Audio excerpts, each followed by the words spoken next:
Frederick Douglass was tending to the horses on a hot August day in 1833 when Mr. Covey arrived at the barn carrying a heavy rope. Douglass knew exactly what the man was aiming to do. Covey was an expert at breaking slaves, and he was resolved to crush Douglass's spirit. Douglass would later become one of the most powerful voices in the anti-slavery movement, but at this time, he was only 16 years old, a slave in Maryland. He had been leased out to Covey, who had beaten him bloody just one day earlier. Now, Covey had returned with the idea of hog-tying Douglass and beating him once again. But this time, Frederick Douglass said, "I resolved to fight." This was the moment, he added, when a slave became a man.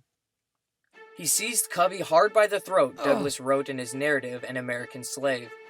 His resistance was so entirely unexpected that Covey was taken aback and he called out to another man, Hughes, for help. But when Hughes tried to jump into the mix, Douglass gave him a heavy kick under the ribs, doubling him over. Covey then reached for a thick stick, but Douglass grabbed him by the collar and wrestled him to the ground. So the two men fought it out, tooth and nail.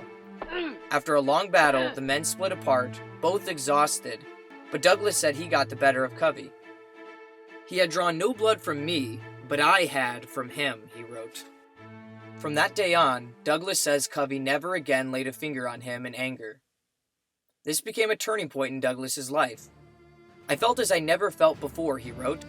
"It was a glorious resurrection from the tomb of slavery to the heaven of freedom. My long-crushed spirit rose, cowardice departed, bold defiance took its place." 3 years later, in 1836, Douglass tried to run but failed. Then in 1838, he successfully escaped by hopping onto a train north. He had been born under the name Frederick Augustus Washington Bailey, and when he became a free man, he changed it to Frederick Douglass.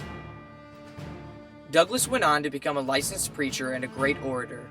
As he once said, "Slavery is an outrage upon the soul, a war upon the immortal spirit." Douglass died on February 20, 1895. He was 77 years old. If you would like to read other Black history stories, check out Doug Peterson's novels The Disappearing Man and The Vanishing Woman. The Disappearing Man tells the amazing true story of Henry Box Brown, a slave who escaped by shipping himself north in a box. The Vanishing Woman is about Ellen Craft, who escaped by pretending to be a white man while her husband posed as her slave. Both books are available from Amazon and Barnes & Noble. If you want to see more of our videos, please subscribe to the History by the Slice YouTube channel. Until next time, this has been History by the Slice.